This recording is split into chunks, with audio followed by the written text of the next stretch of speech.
नमस्कार, सत्यहिंदी.com पर आपका स्वागत। मैं हूं शैलेश। कॉकरोच जनता पार्टी की सफलता से बहुत सारे लोग उत्साहित हो गए हैं और अब एक नया संगठन खड़ा होने की दिशा में बढ़ रहा है। वो है E20 जनता पार्टी। E20 जनता पार्टी, आपको पता ही है कि पेट्रोल में जो एथेनॉल मिक्स करके E20 डाल करके बनाया जा रहा है, उसका विरोध करने के लिए ये पार्टी बनाई गई है। इसमें एक खास बात यह है कि 2 दिनों के अंदर ही इस पार्टी के फॉलोअर्स की संख्या एक्स पर करीब 2 लाख से ज़्यादा हो चुकी है। और इस पार्टी को बनाने वाले एक ऐसे व्यक्ति हैं जो पहले से राजनीति में रहे हैं, लेकिन फ्रंट पर वो इसके पहले कभी भी काम नहीं करते थे। कई घटनाएं E20 को लेकर के हो रही हैं। एक तरफ जनता की तरफ से लगातार शिकायतें बढ़ रही हैं कि E20 पेट्रोल डलवाने से उनका जो इंजन है उस पर असर पड़ रहा है, कई तरह की गड़बड़ियां आ रही हैं और E20 के कारण उनकी गाड़ी को वर्कशॉप में जाना पड़ रहा है और वहाँ पर काफ़ी बड़ी कीमत चुका करके उसकी रिपेयरिंग करानी पड़ रही है। एक तरफ ये शिकायतें हैं, दूसरी तरफ परिवहन मंत्री नितिन गडकरी कह चुके हैं कि आप एक ऐसे व्यक्ति को हमारे सामने लाइए जो ये बता सके कि उसकी गाड़ी में E20 पेट्रोल डालने के कारण किसी तरह की गड़बड़ी हुई। अब ये एक तरफ से चल रहा है, दूसरी तरफ से अब और भी बहुत सी चीज़ें आने लगी हैं जिससे ये पता चल रहा है कि गड़बड़ी तो हो रही है। हालांकि नितिन गडकरी आज मुंबई हाईकोर्ट पहुंचे और ये कहा कि उनके बारे में जो सोशल मीडिया पर फैलाया जा रहा है, ख़ास तौर पर जो fake video, deep fake videos हैं, उनके ज़रिए उस पर रोक लगाई जाए और उसको वहाँ से, मतलब सोशल मीडिया से हटा दिया जाए, क्योंकि उनका कहना है कि वो परिवहन मंत्री हैं और उनका सरफेस ट्रांसपोर्ट मंत्री हैं, उनका जो पेट्रोलियम मिनिस्ट्री है उससे कोई लेना देना नहीं है। वैसे पेट्रोलियम मंत्री हरदीप पुरी भी दावा कर चुके हैं कि इससे कोई खराबी नहीं होगी। हमने इस बात की लगातार जांच की है और आज एक व्यक्ति हमारे साथ ही स्टूडियो में मौजूद हैं। सबसे पहले मैं उनका परिचय कराता हूं आपसे। नीरज अवस्थी। नीरज जी, स्वागत है आपका स्टूडियो में। नीरज जी जो है मैनेजमेंट प्रोफेशनल हैं, कई संगठनों में, मीडिया संगठनों में भी सीनियर पोजीशंस पे रह चुके हैं और अभी भी एक संगठन में सीनियर पोजीशन पर हैं। और इन्होंने बताया कि हाल में इनकी गाड़ी भी एक बार बहुत ही ज़्यादा ख़राब हो गई, यहाँ तक कि रुकना पड़ा। कुछ समय तक उनको फ़ोन पर गाइड करके और फिर आगे बढ़ने का रास्ता दिखाया गया और बाद में गाड़ी जो है जब वर्कशॉप पहुँची तो उसके रिपेयर पर काफ़ी महंगे खर्च की जानकारी उनको दी गई। तो नीरज जी, आपका स्वागत है और पहला सवाल ये कि क्या हुआ था आपकी गाड़ी में, ज़रा ये बता दें। सर, 30 मई के दिन मैं यहाँ से ग्वालियर के लिए निकला हूँ सुबह 6:30 बजे अपने घर से। मैं नॉर्मली यमुना एक्सप्रेसवे लेता हूँ ग्वालियर जाने के लिए। तो उस दिन बारिश हो रही थी, रास्ते भर बारिश हो रही थी। मैं मथुरा टोल क्रॉस करने के बाद 15-20 मिनट के लिए मैंने गाड़ी रोकी है एंड 15-20 मिनट के बाद मैं दोबारा चला हूँ। 20-25 मिनट के बाद जब मैं दोबारा चला हूँ, रास्ते भर बारिश हो रही थी, ऐसा कहीं लग नहीं रहा था। और मेरा सुबह जल्दी निकलने का रीज़न ये था कि उन दिनों में बहुत तेज़ गर्मी थी, तो मैं गर्मी से बचने के लिए जल्दी निकल के जल्दी पहुँचना चाह रहा था। और मौसम बहुत अच्छा था। जब मैं ग्वालियर पहुँचा हूँ तो खूब झमाझम बारिश हो रही थी। 5 मिनट के लिए मैंने गाड़ी ग्वालियर के अंदर घुसने से पहले रेड लाइट पर रोकी और मैं थोड़ा सा उतर के अपना इधर उधर देखा है और मैं वापस गाड़ी में बैठा तो मेरी गाड़ी में EPC और इंजन की लाइट का सिग्नल आया। मेरी गाड़ी फॉक्सवैगन की है, वेंटो, उसमें EPC आया, जो कि मेरे को अचानक याद आया कि ये कभी पहले आया नहीं है। मैंने थोड़ी दूर गाड़ी आगे चलाई, हाईवे से नॉर्मल अंदर के ट्रैक में आया, और मैंने गाड़ी बंद करके दोबारा ऑन की, वो दोबारा आने लग गया। उसके बाद मैंने फॉक्सवैगन के वर्क स्टेशन में फ़ोन किया, अपने जो नोएडा में वर्क स्टेशन है, और फॉक्स स्टेशन के वर्क स्टेशन ने बोला कि सर आप जहाँ पे भी हैं गाड़ी को इमीडिएटली खड़ा कर दीजिए। तो मेरे आसपास कोई जगह नहीं थी, एक छोटा सा सरकारी दफ्तर बना हुआ था, मैं उसी के अंदर ले गया। वहाँ सुनसान था, पेड़ के नीचे गाड़ी खड़ी की, और उसने मेरे को बोला कि सर आप इंजन बंद करके आधे घंटे के लिए बैठ जाइए। मैंने इंजन बंद किया, गाड़ी का बोनट चेक किया, वो थोड़ा गर्म दिख रहा था। मैंने गाड़ी खोली, बोनट खोल के मैं अपना आधे घंटा बैठ के अपना खाना वाना जो लेके गया था वो खाने लग गया। उस बीच में मैंने कुछ रिसर्च करी, AI में, गूगल में, सब जगह पता लगाने की कोशिश की कि हो क्या रहा है। तो उसमें आ रहा था E20। तो मेरे को याद आया कि उस वर्क स्टेशन वाले ने बोला कि आजकल ये चीज़ आम हो गई है बिकॉज ऑफ E20 पेट्रोल, तो आप गाड़ी को आधे घंटे का विश्राम करिए, बिल्कुल ठीक हो जाएगी। मैंने उससे, मुझे चिंता की बात तो नहीं है क्योंकि मुझे बहुत ट्रैवल करना है, 500 किलोमीटर जाना, आगे झांसी भी जाना है, फिर वापस ग्वालियर, फिर दिल्ली वापस आना है। तो कहता चिंता की बात नहीं, आप गाड़ी को आराम करिए, फिर बताइए। 45 मिनट के बाद मैंने उसको फ़ोन किया कि मैं अब चालू कर रहा हूँ। तो उसने बोला कि आप पेट्रोल की टंकी खोलिए। तो मैंने पेट्रोल की टंकी खोली, उसने मेरे से पूछा कुछ गैस निकली? मैं कहा नहीं, मुझे तो नहीं नज़र आई। तो उसने कहा अच्छी बात है, बंद कर दीजिए। मैंने उसके बाद गाड़ी चलाई है तो वो सिग्नल गायब हो गया। मैं निश्चिंत होकर अपना काम किया। उसके बाद मैं 10 दिन वहीं रहा हूँ, गाड़ी खूब चली है। 1 मिनट के लिए रोकूंगा। पहली लर्निंग जो नीरज जी का अनुभव है उससे ये है कि अगर बरसात के दिनों में, बारिश के समय में आप गाड़ी चला रहे हैं तो आप का जो पेट्रोल टैंक है उसमें भाप जो है वो जा सकता है। ये भाप कैसे जाता है, उसका कारण ये है कि जो पेट्रोल होता है उसमें जो भाप है या पानी है, मिक्स नहीं होता। लेकिन आप जानते ही हैं कि एथेनॉल जो है एक तरह का अल्कोहल है और उसमें पानी की काफ़ी मात्रा होती है और वो पानी को अट्रैक्ट करता है, जिसके चलते कि इंजन में भाप आता है और प्रॉब्लम की शुरुआत यहाँ से होती है। अब हम आगे बढ़ते हैं क्योंकि प्रॉब्लम इनका ख़त्म नहीं हुआ। आगे आपको फिर क्या? फिर सर मैंने अपना नॉर्मल, मेरे वहाँ पे कुछ केसेस थे, ज़मीन जायदाद का कुछ मामला था, वो निपटा के वकीलों से बात वूत करके, उस बीच में काफ़ी 10 दिन का टाइम मिल गया जिसमें मैंने रिसर्च काफ़ी कर डाली कि क्या हो रहा है और क्या करना चाहिए। खैर उस सबको मद्देनज़र रखते हुए जब मैं वहाँ से वापस आया हूँ झांसी से, तो मैंने एक एहतियातन तरीके से गाड़ी को 80 की स्पीड में चलाया हाईवे पे, जो कि नॉर्मल 100-110 एवरेज चल रही थी।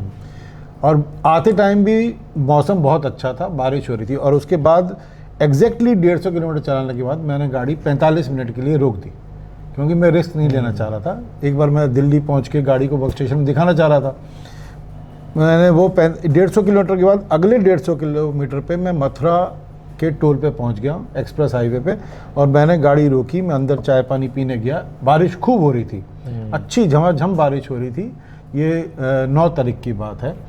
और 1 घंटे के बाद जब मैं बाहर निकला हूँ तो अब तो गाड़ी ठंडी थी। गाड़ी में मैंने ऑन किया तो वो EPC और इंजन का लाइट फिर से आ गई। अब मैं घबरा गया क्योंकि मुझे 200 किलोमीटर और चलना था और मैंने कहा यहाँ तो हाईवे पे कुछ है नहीं। तो मैं गाड़ी बंद कर दी और मैंने रिवर्स लगाई गाड़ी।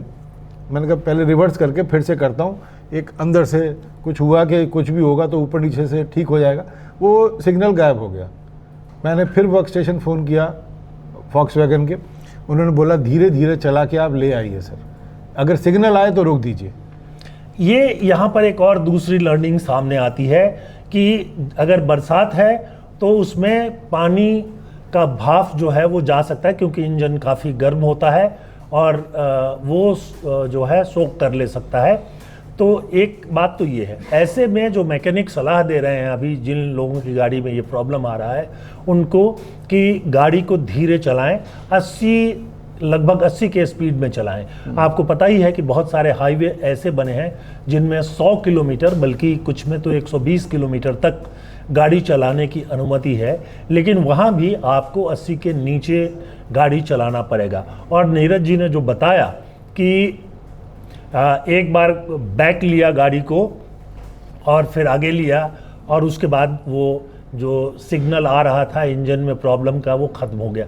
वहाँ पर लर्निंग ये है कि असल में जब भी आपकी गाड़ी कहीं पर रुकी हुई होती है तो जो एथेनॉल है, पेट्रोल में मिक्स तो होता है लेकिन वो एथेनॉल नीचे की तरफ जमा हो जाता है और पेट्रोल ऊपर आ जाता है, और आपकी गाड़ी का जो टैंक है उसमें जो है पेट्रोल, वहाँ से पेट्रोल इंजन में जाने की जो व्यवस्था होती है वो बिल्कुल नीचे की तरफ होती है, एकदम नीचे की तरफ। उसके चलते क्या होता है कि नीचे से इंजन में पेट्रोल जाता है जो वहाँ जलता है, जिससे कि उसमें गाड़ी को ताकत मिलती है और गाड़ी आगे बढ़ती है। तो जब ये आप कहीं खड़ा कर देते हैं तो एथेनॉल नीचे बैठ जाता है, और वैसे में ये ज़्यादा अगर एथेनॉल जाएगा इंजन में तो वो फिर प्रॉब्लम देने लगता है। और इसीलिए सारे मैकेनिक ये सुझाव दे रहे हैं कि गाड़ी को बैक गियर में लगाएं, आगे लगाएं, 2-4 बार हिलाएं डुलाएं, ताकि पेट्रोल और इथेनॉल दोबारा से मिक्स हो, तब आप उस गाड़ी को चला सकते हैं। लेकिन नीरज जी की समस्या यहाँ भी ख़त्म नहीं होती है, हम आगे की बात भी इनसे तो ये आपने बात अच्छी बोली कि ये मैंने भी रिसर्च की, स्टैटिक नहीं रखना चाहिए, गाड़ी रोज़ चलती रहनी चाहिए तो इथेनॉल मिक्स रहता है। और एक और बात शैलेश जी इसमें बताई थी उन्होंने कि क्योंकि आपके इथेनॉल 20% होता है तो 100 में से 20 वो नीचे आ जाता है। तो जब आपका पेट्रोल यूजेज होता है तो ऊपर का यूजेज हो जाता है, फिर आप ऊपर से और डलाते हैं पेट्रोल जब टॉप अप करते हैं तो उसका बढ़ जाता है, तो धीरे धीरे एथेनॉल की वैल्यू गाड़ी में बढ़ जाती है और पेट्रोल जो होता है वो कम रह जाता है। खैर, मैं वहाँ से घर आया हूँ और घर आके मैंने गाड़ी 1-2 दिन विश्राम दिया, उसके बाद मैंने वो इसके वर्क स्टेशन में लेके गया, उन्होंने चेक की गाड़ी, उन्होंने बोला कि आपका फ्यूल पंप इंजेक्शन जो है वो ख़राब हो गया है। तो मैंने उनसे पूछा कि इसमें कितना नुकसान लगेगा, कितना पैसा लग जाएगा मेरा, तो उन्होंने 35,000 तक का बिल बताया वॉक्सवैगन ने कि इस पर 35,000 रुपये लगेंगे, बाकी आप देख लीजिए सर कैसे करना है, क्योंकि जब एक बार फ्यूल पंप लगेगा उसके बाद हम आगे का देख पाएंगे, कुछ और चीज़ तो नहीं ख़राब है, लेकिन ये फ्यूल पंप है। मैकेनिक ने मेरे को धीरे से कान में फुसफुसा के ये भी कहा कि सर यहाँ पे मैक्सिमम गाड़ियाँ एथेनॉल के पेट्रोल की वजह से ही आ रही हैं और मैक्सिमम फ्यूल पंप ही जा रहा है, किसी के इंजन में प्रॉब्लम आ रही है, किसी के फ्यूल पंप में प्रॉब्लम आ रही है। फ्यूल पंप जो होता है उसमें प्लास्टिक के पार्ट होते हैं, रबर के पार्ट होते हैं, और जो गाड़ियाँ E20 कंप्लायंस के लिए बनी हैं उनमें भी ये प्रॉब्लम आ रहा है। हालांकि कई कंपनियां ये दावा कर रही हैं कि फ्यूल पंप में जो प्लास्टिक या रबर के पार्ट्स हैं उसको जो है जो दूर कर दिया गया है, लेकिन ये लग रहा है कि अभी भी वो जो मानक होना चाहिए वो मानक तैयार नहीं है। उसके अलावा अगर E20 की जगह E10 की गाड़ी है तो वो जो है E20 के लिए तैयार ही नहीं है, और अगर गाड़ी उसके भी पहले की है जिसमें E10 या E20 दोनों की व्यवस्था नहीं थी तो उसकी भी व्यवस्था नहीं है। नीरज जी के पास कुछ फोटोग्राफ्स हैं, ये फोटोग्राफ्स हम दिखाएंगे आपको। ये दिखा सकते हैं? हाँ, ये मेरा फ्यूल पंप है जो निकाला था वॉक्सवैगन के शोरूम में, और ये नया फ्यूल पंप लगाया था। ये प्योर दोनों प्लास्टिक के ही हैं, इसमें कोई मेटल पार्ट नहीं है, साइड का मेटल है।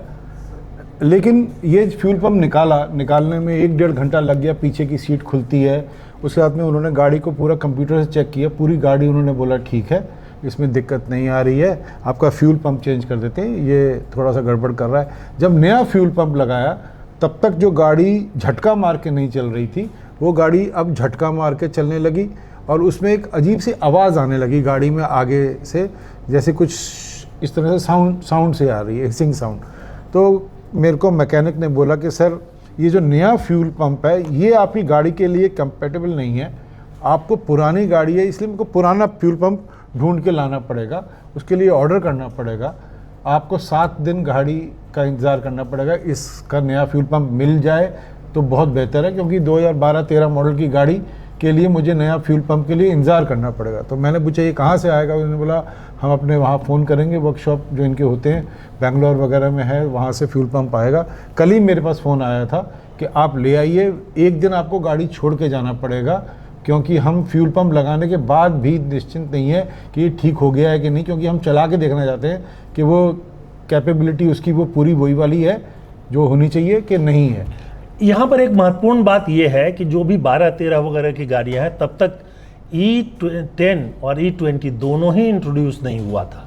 और इसके चलते उस समय की जो गाड़ियाँ हैं उनमें तो जो फ्यूल पंप हैं या जो रबर पार्ट्स या प्लास्टिक पार्ट हैं, जिसको कि कंपनियां अब दावा कर रही हैं कि उनको E10 या E20 के लायक बना दिया गया है, वो जो पुरानी गाड़ियां हैं उस लायक भी नहीं हैं। और उस गाड़ियों में जो पंप लगता है वो जो नया पंप लगाते हैं तो वो ठीक से फिट भी नहीं हो रहा है, जो इन्होंने बताया।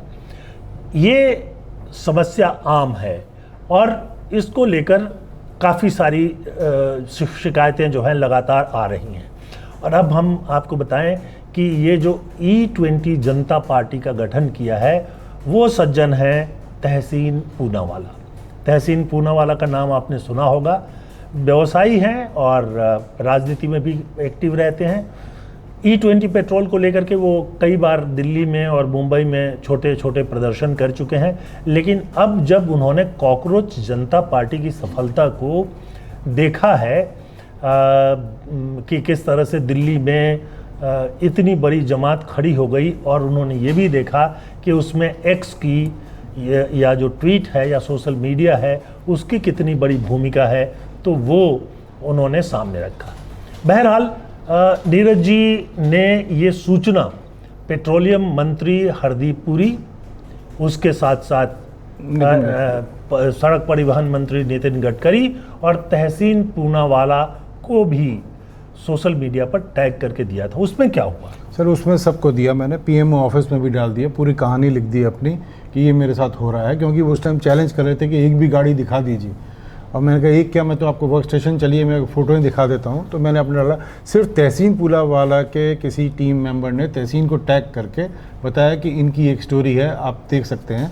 बाकी कहीं से कोई जवाब नहीं आया, किसी गवर्नमेंट के चैनल से, किसी गवर्नमेंट के कार्यालय से, पेट्रोलियम मिनिस्टर से या नितिन गडकरी के ऑफिस से कोई जवाब नहीं आया। ये भी आश्चर्यजनक बात है कि एक तरफ नितिन गडकरी जी ने प्रेस के सामने आ करके और साफ कहा था कि मुझे एक गाड़ी बताइए जो कि E20 पेट्रोल के कारण ख़राब हुई हो, और अब जब उनको सोशल मीडिया पर टैग करके लोग संदेश भेज रहे हैं तो कोई रिस्पॉन्स भी नहीं मिल रहा है। और पेट्रोलियम मंत्री हरदीप पुरी के ऑफिस से भी कोई रिस्पॉन्स नहीं मिल रहा है। जाहिर सी बात है कि अभी जो इन्होंने बताया कि 35,000 रुपये इनको खर्च करने पड़ेंगे फ्यूल पंप को रिप्लेस करने में, और अब रिप्लेस करके भी फिर पुराने मॉडल का वो लगा रहे हैं, वो भी इसके साथ फिट होगा कि नहीं और वो ठीक काम करेगा कि नहीं ये नहीं मालूम है। और उसके अलावा उससे रिलेटेड कितनी और चीज़ों में ख़राबी आएगी ये भी पता नहीं है। बहरहाल इस मामले में E20 के मामले में एक डेवलपमेंट ये भी है कि दिल्ली के पूर्व मुख्यमंत्री अरविंद केजरीवाल जो हैं उन्होंने भी एक आंदोलन शुरू करने की घोषणा कर दी है, और शनिवार को दिल्ली के कॉन्स्टिट्यूशन क्लब में वो एक टाउन हॉल करने जा रहे हैं। टाउन हॉल का मतलब है एक छोटी सी मीटिंग जिसमें एक्सपर्ट भी होंगे, ऐसे लोग भी होंगे जिन्होंने इस समस्या को देखा है, जिनकी गाड़ियों में समस्या आई है, और आम लोग भी होंगे। तो ये सभा छोटी हो या जो भी हो, लेकिन अरविंद केजरीवाल इसको एक राष्ट्रीय आंदोलन बनाने की बात कर रहे हैं। संसद में भी ये मामला बार बार उठाया जा रहा है।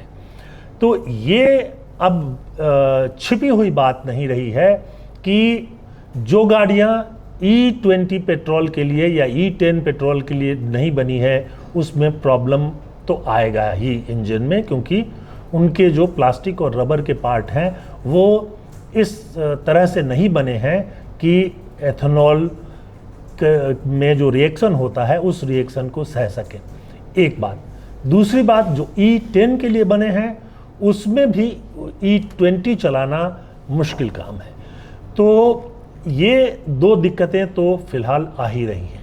उसके अलावा हमने जब बातचीत शुरू की तो कुछ और तथ्य सामने आए। आपको पता होगा कि भूटान सरकार ने ये भारत से कहा है कि उनको सिर्फ प्योर पेट्रोल दिया जाए, E20 या E10 पेट्रोल नहीं दिया जाए। और इसके बारे में उन्होंने जो पत्र लिखा है भारत सरकार को, उसमें उन्होंने बताया है कि उनके पेट्रोल पंप जो हैं वो E20 मिक्स पेट्रोल रखने के लिए तैयार नहीं हैं। उसमें कुछ विशेष सुविधाएं देनी होती हैं, जैसे आपके पेट्रोल टैंक में, गाड़ी के पेट्रोल टैंक में जब वो लंबे समय तक गाड़ी खड़ी रहती है तो पेट्रोल जो है ऊपर आ जाता है और एथेनॉल नीचे जाकर जमा हो जाता है।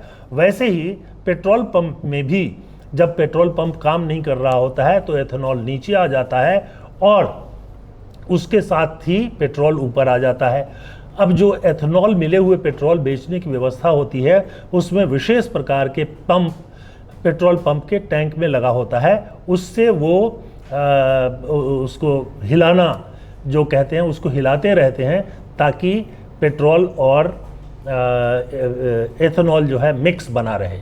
भारत में भी जो पेट्रोल पंप हैं उनका जिस तरह से पहले से डिज़ाइन किया गया है, जितने भी पुराने पेट्रोल पंप हैं और ज़्यादातर पुराने ही हैं, उनमें भी इस तरह की व्यवस्था नहीं है। जो थोड़ी बहुत व्यवस्था है ये कि अगर गर्मी के कारण गैस निकले पेट्रोल का तो वो बाहर हो जाए, उसके अलावा कोई व्यवस्था नहीं होती है। तो पहला जो प्रॉब्लम का स्तर है वो है पेट्रोल पंप पर बने हुए टैंक, और इस मामले में इंडियन एक्सप्रेस ने 3 पेट्रोल पंप ओनर्स से बातचीत की और ये जो ओनर्स थे उन्होंने इस प्रॉब्लम को हाईलाइट किया।